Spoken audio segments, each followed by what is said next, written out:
सत्य वचन, अमर वचन, जीवित वचन, दिव्य वचन, सत्य वचन, अमर वचन, जीवित वचन। साई दा बामा बनी दा बामा बगरे सा निरे सा निरे सा निरे सा निरे सा। दिव्य वचन, सत्य वचन, अमर वचन, जीवित वचन, दिव्य वचन, दिव्य वचन।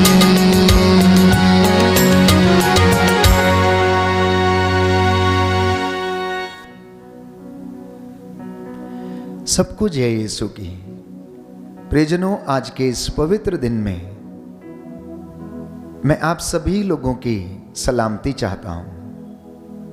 प्रभु आज के इस वचन के द्वारा आप लोगों को स्पर्श करे और आज के ये वचन आपके जीवन में 100 गुना फल लाए। हम नित्य प्रतिदिन दिव्य वचन के माध्यम से प्रभु की इच्छा को जानने का प्रयास करते हैं, उसके प्रेम को हम अनुभव करने की कोशिश करते हैं। नित्य प्रतिदिन प्रभु इन वचनों के द्वारा हमसे क्या बातें करना चाहता है, हमसे क्या कहना चाहता है, ये हम जानने का प्रयास करते हैं। इसलिए आज का दिव्य वचन प्रभु आपके विषय में जो सोचता है, जो योजना बनाता है, यह उस पर आधारित है। यिर्मयाह नबी का ग्रंथ अध्याय 29 पद संख्या 11। प्रभु कह रहे हैं कि मैंने तुम्हारे लिए योजना बनाई है, मैं तुम्हारे भविष्य की योजनाओं को जानता हूं और ये योजनाएं तुम्हारे हित की हैं, अहित की नहीं। तुम्हारे आशा में भविष्य की योजनाएं हैं। प्रियजनों, आज उसकी योजनाएं और आशीष आपके जीवन में आएंगी यदि आप अपने इस जीवन में इस वचन को आत्मसात करेंगे। यदि हम अपने जीवन में इन वचनों को चरितार्थ करते हैं तो परमेश्वर अपनी योजना को हमारे जीवन में पूरा होने देगा। आज अधिकांशतः लोग धन के प्रेमी हैं, अधिकांश लोग भोग विलास के प्रेमी हैं, अधिकांश लोग लालची हैं, स्वार्थ से भरे हुए हैं, केवल अपने विषय में सोचते हैं, अपनी योजनाओं को पूरा करने के विषय में सोचते रहते हैं, लेकिन जिंदगी में कुछ हासिल नहीं होता है। लेकिन यीशु आज कह रहे हैं कि मैंने तुम्हारे लिए योजना बनाई है और मैं तुम्हारे भविष्य की योजनाएं बनाता हूं। तुम्हारे आज या कल के लिए नहीं, परंतु आने वाले समय के लिए मैं तुम्हारे विषय में अपनी योजनाओं को निर्धारित करता हूं। मैंने कहा कि आज इंसान भोग विलास का प्रेमी है, लालच करता है, झूठ बोलता है, अनेक प्रकार की बुराइयों में फंसा रहता है। आखिर क्यों उसका जीवन इन तमाम बुराइयों में बीतता है? तो इसके विषय में बाइबल हमें बताती है। तिमोथी का दूसरा पत्र अध्याय 3 पद संख्या 1 से 3 में हम पढ़ते हैं कि हर व्यक्ति का हृदय इन सब बुराइयों में फंसा हुआ है। पाप ने लोगों को चंगुल में फंसा के रखा है और यही कारण है कि वो ईश्वर की योजनाओं को नहीं पहचान पाता। यही कारण है कि वो अपने जीवन में दुखी रहता है। यही कारण है कि वो आशीष से वंचित रहता है। आज की इस प्रातः वेला में अपने आप से पूछिए कि क्या मैं वास्तव में प्रभु के नजदीक हूं या फिर मैं संसार के मायामोह में फंसकर अपने आप को दुखी करता हूं, चिंता में रहता हूं। मेरी योजनाएं पूरी नहीं होती, मेरे काम पूरे नहीं होते और होंगे भी कैसे, क्योंकि बाइबल तो हमें बताती है, तिमोथी लिखता है कि इंसान का हृदय इन तमाम बुराइयों में फंसा हुआ है। इस बात को प्रमाणित करते हुए यीशु मसीह ये कहते हैं मत्ती के सुसमाचार अध्याय 15 पद संख्या 9 में कि बुरे विचार मन से निकलते हैं, अर्थात हत्या, झूठी गवाही, परगमन, व्यभिचार, निंदा, चोरी और ये सब बातें ये शैतान के लिए दरवाजे खोलती हैं। और इसी बात को संत पौलुस भी प्रमाणित करता है कि शरीर के कुकर्म प्रत्यक्ष हैं, इसलिए हमें इन तमाम बुराइयों से दूर रहने की आवश्यकता है। दलबंदी, ईर्ष्या, घमंड, नशा और अनेक प्रकार की ऐसी बुराइयां ये हमें जीवन में प्रगति करने नहीं देती, ये हमें जीवन में आत्मिक उन्नति करने नहीं देती। इसलिए संत पौलुस बड़ी ही सावधानी के साथ लिखता है कि आप उलझाने वाली बातों से सावधान रहें। और उलझाने वाली बात प्यारे भाइयों और बहनों, इंसान के जीवन में ईश्वर की आज्ञा का उल्लंघन है। जब इंसान पाप करता है तो यह पाप इंसान को उलझा देता है, वह उसे फंसा लेता है, अपने चंगुल में फंसाकर उसे नष्ट करने लगता है। तो जब आप यीशु के लिए अपने हृदय के द्वार को खोलते हैं तो वह आपको इन सब से शुद्ध करता है, क्योंकि जहां पर प्रभु यीशु है, जहां पर उसका वचन है, वहां पर पवित्रता है, वहां पर परमेश्वर का सामर्थ्य हमें आशीष प्रदान करता है। वह आपको ताकत देता है, विजय प्राप्त करने का सामर्थ्य देता है, शैतान से लड़ने का मसा प्रदान करता है। और हम यूं ही अपनी जिंदगी में आध्यात्मिक उन्नति करने के लिए आगे बढ़ते रहते हैं। Hallelujah, hallelujah. यीशु की स्तुति हो, यीशु की स्तुति हो, यीशु को धन्यवाद, यीशु को धन्यवाद, यीशु की आराधना हो, यीशु की आराधना हो, यीशु की महिमा हो, यीशु की महिमा हो, यीशु को धन्यवाद। यीशु को धन्यवाद। दूसरा इतिहास ग्रंथ, दूसरा इतिहास ग्रंथ अध्याय 14 अध्याय 14 पद संख्या 6, पद संख्या 6। प्रभु का वचन कहता है, प्रभु का वचन कहता है, क्योंकि हम प्रभु अपने ईश्वर की खोज में लगे रहे खोज में लगे रहे और उसने हमारे चारों ओर शांति बनाए रखी। Hallelujah, hallelujah. स्तोत्रकार कहता है अध्याय 29 पद संख्या 11 प्रभु अपनी प्रजा को बल प्रदान करेगा, प्रभु अपनी प्रजा को शांति का आशीर्वाद देगा। Hallelujah, hallelujah, hallelujah, hallelujah. कितनी सुंदर बात है कि परमेश्वर नित्य प्रतिदिन हमारे जीवन में अपनी योजनाओं को पूरा करता है। और बाइबल इस बात को प्रमाणित करती है कि जो व्यक्ति ईश्वर की खोज में ईमानदारी से लगा रहा, उसने उनके चारों ओर अपनी शांति बनाए रखी, उसने उन्हें हर विपत्ति से बचाया, वह उनके विरोधियों का विरोधी, शत्रुओं का शत्रु वो बन गया है। उनके आगे आगे चलकर वो उनका मार्गदर्शन करने लगा, क्योंकि वो चाहता था कि इन लोगों का कल्याण हो। क्योंकि वो आपसे प्रेम करता है, इसलिए वो हमारे चारों ओर शांति बनाए रखता और हमें भरपूरी का जीवन प्रदान करता है।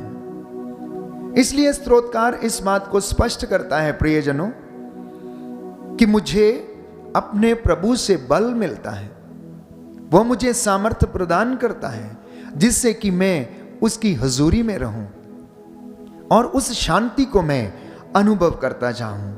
तो यही बात मैं आपसे बताने का प्रयास कर रहा हूं आज के दिव्य वचन के माध्यम से कि परमेश्वर की योजनाओं को जानने की कोशिश कीजिए। आज के इस पवित्र दिन में परमेश्वर आपसे क्या चाहता है, उसकी इच्छा को जानने की कोशिश कीजिए। उसकी योजना आपके जीवन में क्या है, वो किधर आपको लेकर चलना चाहता है, उसे जानने की कोशिश करें। और ये तब होगा जब हम नित्य प्रतिदिन उसकी हजूरी में आएंगे। ये तब होगा जब हम उसके वचन को सुनेंगे और मनन चिंतन करेंगे। ये तब होगा जब हम पवित्र आत्मा को हमारे ऊपर, परिवार के ऊपर अधिकार देंगे और वो हमें समझाएगा, वो हमें चलाएगा। क्योंकि परमेश्वर का मन केवल एक व्यक्ति जानता है और वो है पवित्र आत्मा। क्योंकि बाइबल ये कहती है कि पवित्र आत्मा ईश्वर के रहस्यों की थाह लेता है। कोई भी साधारण इंसान ईश्वर के रहस्यों को और मन को नहीं जान सकता जब तक कि पवित्र आत्मा उसको अभिषेक ना दे, जब तक कि पवित्र आत्मा उसको ना समझाए, वो ईश्वर के रहस्यों को, योजनाओं को नहीं समझ सकता। तो आज हमारा सबसे बड़ा कर्तव्य ये है, आज हमारी सबसे बड़ी ड्यूटी ये है कि हम वचन को पढ़ें, उस शिक्षा को हम ग्रहण करें, कान लगाकर उसे सुने और वो हमें जीवन प्रदान करेगी। इसलिए प्रभु यीशु ये कहता है, देखो मैं तुम्हारे द्वार पर खड़ा हूं, यदि कोई द्वार खोलेगा तो मैं उसके घर में प्रवेश करूंगा, मैं उसके साथ भोजन करूंगा। इसलिए अपने हृदय के द्वार को खोलना, अपनी आत्मा में उसे ग्रहण करना, अपने विचारों में उसे ग्रहण करना, प्रभु का आदर करना, और वो आपको समझाएगा। क्योंकि बाइबल ये कहती है, यीशु कहता है कि बुरे विचार मन से निकलते हैं, हृदय से निकलते हैं। तो यदि हमारे हृदय में बुराई है तो हम प्रभु के प्रशंसा नहीं कर सकते, स्तुति नहीं कर सकते, आराधना नहीं कर सकते। यदि हमारे विचार अच्छे नहीं हैं तो हम अपने जीवन में उन्नति नहीं कर सकते, ना ही आध्यात्मिक उन्नति और ना ही अपने दैनिक जीवन में हम उन्नति कर सकते हैं। तो कुरिन्थियों को लिखते हुए संत पौलुस दूसरे पत्र में अध्याय 6 पद संख्या 17 में कहता है कि आप लोग इन सब से दूर चले जाओ, इन तमाम बुराइयों से दूर हो जाओ, इन तमाम बातों से आप अलग हो जाओ, किसी अपवित्र वस्तु का स्पर्श मत करो, यह प्रभु का कहना है। किसी भी बुरे विचार में फंसे मत रहो, क्योंकि ये इंसान के मन को विकृत करती है, उसकी सोच को विकृत कर देता है। आज वो आपके घर में आएगा, यदि आप उसे वचन के माध्यम से स्वीकार करेंगे तो वो आपके साथ रहेगा। प्रियजनों, एक बात आप याद रखिएगा कि यीशु हमारे घर में रोज आता है जब हम वचन को सुनते हैं या पढ़ते हैं। वचन के माध्यम से वो हमारे घर में रहता है। जो कोई व्यक्ति वचन नहीं पढ़ता, संस्कारों में भाग नहीं लेता, उचित रीति से उन्हें ग्रहण नहीं करता, वो उनके जीवन से दूर रहता है।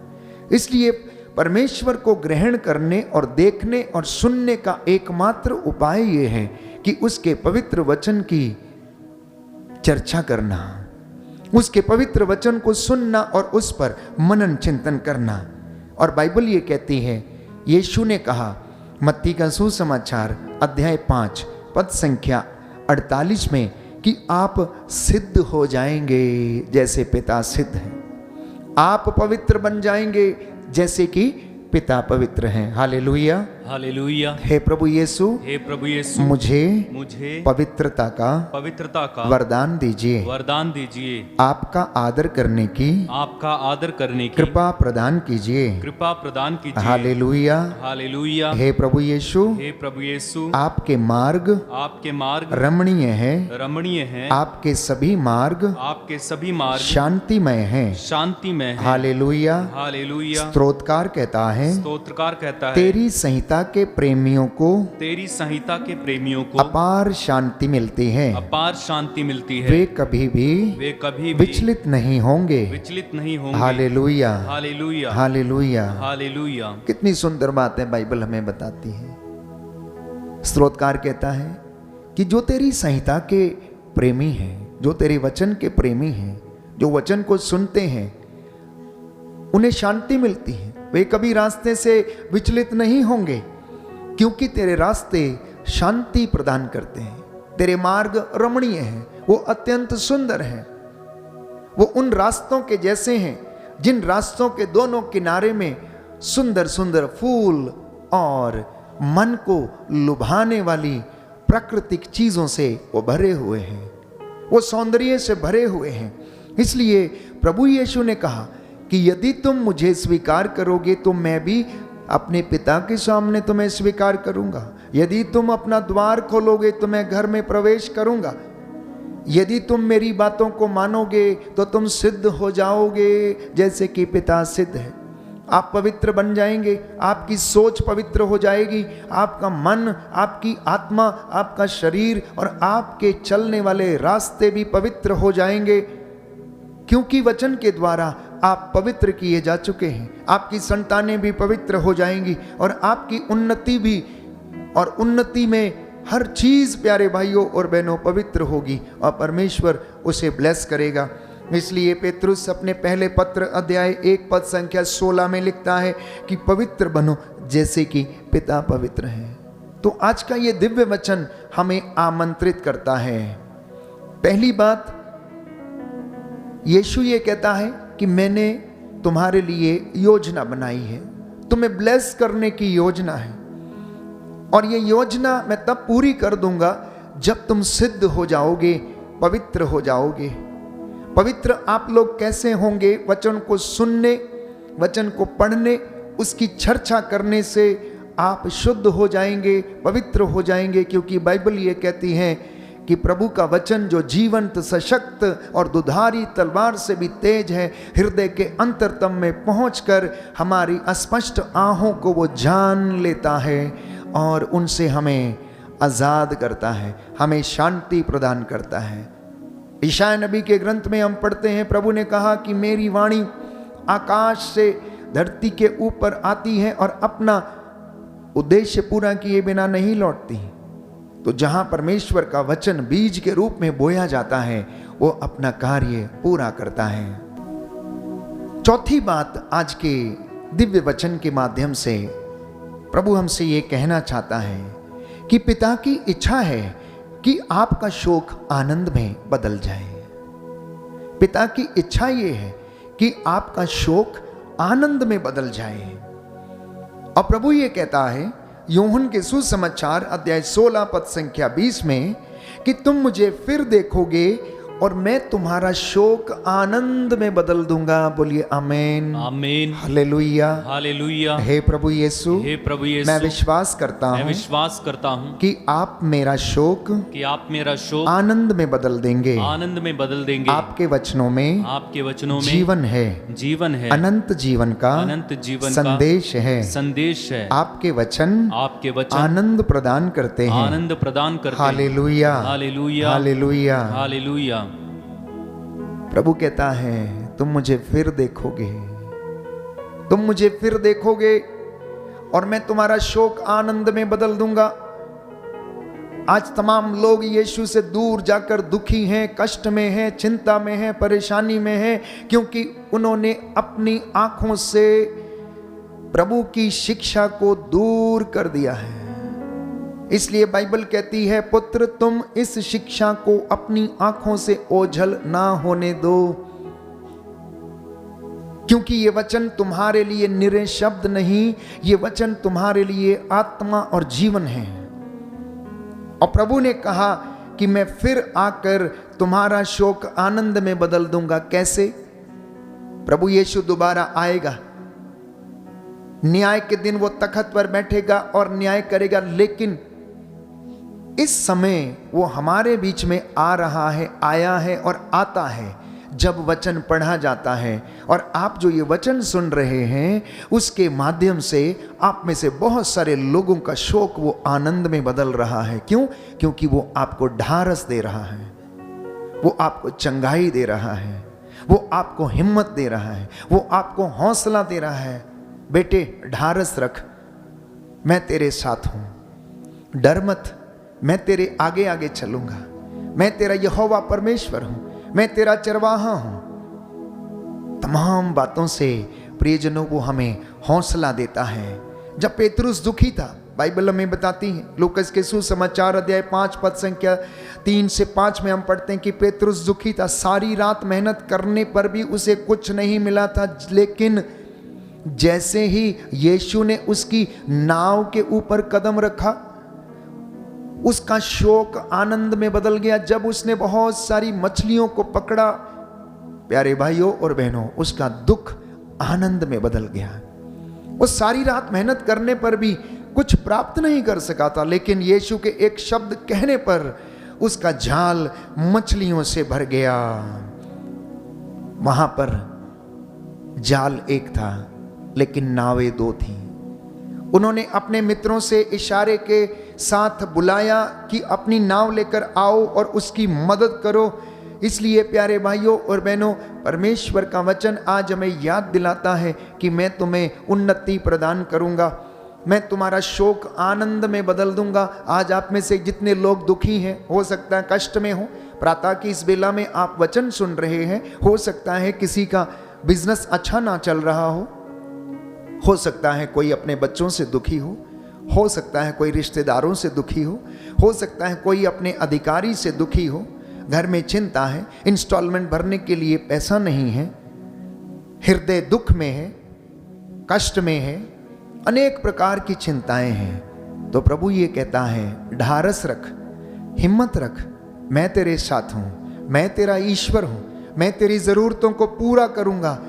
क्योंकि संत पौलुस ये कहता है कुरिन्थियों के दूसरे पत्र अध्याय 8 पद संख्या 9 में कि यीशु मसीह धनी था और वह निर्धनता को उसने स्वीकार किया ताकि आप लोग धनी बन जाएं। बोलिए आमीन, आमीन, हालेलुया, हालेलुया, हालेलुया, हालेलुया। हे प्रभु यीशु, हे प्रभु यीशु, मैं विश्वास करता हूँ मैं विश्वास कि करता हूँ आप धनी थे, कि आप धनी थे, आप धनी थे, आप धनी थे, लेकिन आप मेरे लिए निर्धन बन गए, निर्धन बन गए, जिससे कि मैं धनी बन जाऊं। मैं धनी बन जाऊं। Hallelujah, hallelujah, hallelujah, hallelujah. प्रियजनों, आज आप धनी बनेंगे, आज आपको वो उन्नति प्रदान करेगा, बशर्ते कि आप उसकी आज्ञा का पालन करें, उसकी योजना और इच्छा को समझें, उसकी योजना को अपने जीवन में लागू करने के लिए उसे अधिकार दे दें।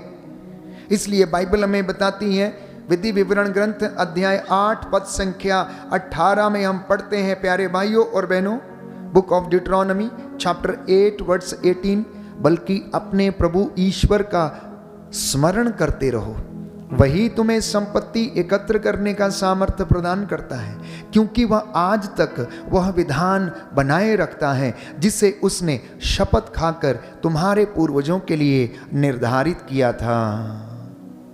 कहता है कि जो शपथ मैंने तुम्हारे पूर्वजों से खाई थी, जो वादे मैंने उनके साथ किए थे, जब तक मैं उसे पूरा ना कर दूं तब तक मैं ऐसा ही करता रहूंगा। क्योंकि यदि कोई धनी बनता है तो वो ईश्वर के आशीर्वाद से धनी बनता है। प्रियजनों, इसलिए प्रभु का वचन कहता है, तुम अपनी बुद्धि पर भरोसा मत करो, तुम अपनी संपत्ति पर भरोसा मत करो, परंतु परमेश्वर के वचन पर भरोसा करो। तो आज के इस पवित्र दिन में दिव्य वचन के माध्यम से मैं प्रभु की ओर से आपको कुछ कहना चाहता हूं कि आप प्रभु से कहें कि हे प्रभु, आज मैं अपने पूरे परिवार के साथ आपकी सेवा करूंगा। और प्रभु की सेवा, प्यारे भाइयों और बहनों, वचन को सुनने, सुनाने और पढ़ने और उसकी चर्चा करने से की जा सकती है। प्रभु की सेवा उसके मंदिर की सीढ़ियों की देखभाल करने से की जा सकती है। प्रभु की सेवा जितने भी निचले तबके के लोग हैं, जो गरीब हैं, शोषित हैं, उनकी सेवा करने से प्रभु की सेवा की जा सकती है। कमाई का दशमांश प्रभु के मंदिर की शोभा बढ़ाने के लिए अर्पित करके प्रभु की सेवा की जा सकती है। सेवकाई का हिस्सा बनके परमेश्वर की सेवा की जा सकती है। और प्रभु से वादे करके कि मैं प्रभु तेरे वचन पर चलूंगा, आप मेरे घर में रह जाइए, मेरे बच्चों को उन्नति प्रदान कीजिए, आज मेरे दफ्तर में मेरे साथ चलिए, प्रभु मेरी यात्रा में मेरे साथ रहिए। क्योंकि वो परमेश्वर जो अगम्य है, वो परमेश्वर जो आदि और अंत है, वो परमेश्वर जो सब जगह रहता है, वो परमेश्वर जो सर्वशक्तिमान है, जिसकी आंखें सब कुछ देखती हैं, वो मुझे और आपको उन्नति प्रदान करेगा। आज के इस पवित्र दिन में प्रियजनों, ये वचन आपके जीवन में 100 गुना, 60 गुना और 70 गुना फल लाए। जितने भी लोग बीमार हैं, मैं आप सबके लिए प्रार्थना करूंगा। जो निराश हैं, आप निराश मत होइए, प्रभु को समर्पित हो जाइए। जब आप घर से बाहर निकलते हैं तो परमेश्वर से कहिए कि प्रभु हमारे साथ रहने की कृपा कर, मार्ग में मेरा पथ प्रदर्शन करने की कृपा कर, मेरे बच्चों को अच्छी बुद्धि और ज्ञान से भर दे, क्योंकि बाइबल कहती है कि ज्ञान की शुरुआत परमेश्वर से होती है। इसलिए मनुष्य के लिए निहायत ही आवश्यक है कि वह नित्य प्रतिदिन परमेश्वर की महिमा करे और परमेश्वर आप लोगों को आशीष प्रदान करे। आप इस वक्त जहां कहीं भी हैं, कुछ क्षणों के लिए आप घुटना टेकें, खड़े हो सकते हैं तो खड़े रहें, हाथों को जोड़ें, आज का दिन प्रभु को समर्पित करें। मैं प्रभु का दास इस वक्त आप सबके लिए प्रार्थना करता हूं। प्रभु आपको आशीष और पवित्र आत्मा की आशीष और अभिषेक प्रदान करें। सर्वशक्तिमान शाश्वत दयालु पिता ईश्वर, मैं विश्वास करता हूं कि आपने मेरे लिए और अपने बच्चों के लिए योजनाएं बनाई हैं। ये योजनाएं हमारे जीवन में अपनी मर्जी के मुताबिक पूरी हो जाने दे। हे प्रभु, आज जितने भी लोग ऑनलाइन इस वचन को सुनते हैं, इनके जीवन में आशीष आ जाए, इनके खेत खलियानों में, दफ्तरों में, इनके कामकाज में तेरी रूह का मसा छाए और तू अपने दास की वाणी को सच प्रमाणित कर। मैं ये निवेदन करता हूँ, तेरे स्वर्गदूत हमारी अगुवाई करें, मार्ग में आते जाते समय हमें संभालें और तू अपने वचनों को हमारे जीवन में पूरा हो जाने दे कि तू अपने दूतों को आदेश देगा जिससे कि वह हमें गिरने पर अपने हाथों में उठा लेंगे, जिससे कि गिरने पर हमारे पैरों को पत्थर से चोट ना लगे। हे पिता परमेश्वर, तू आग की दीवार बनकर हमारी रक्षा करेगा। इस वचन को हमारे जीवन में पूरा हो जाने दे। आज हम अपने परिवार को चौखटों, बिछौनों, आटा गूंदने की परात को प्रभु समर्पित करते हैं, सारी योजनाओं को समर्पित करते हैं। तू हमारे जीवन में आशीष प्रदान कर और तेरे इन बच्चों को भी आशीष और रूह का दुगना मसा प्रदान कर। हमारी प्रार्थना सुन ले हमारे उद्धारकर्ता यीशु प्रभु के द्वारा। आमीन।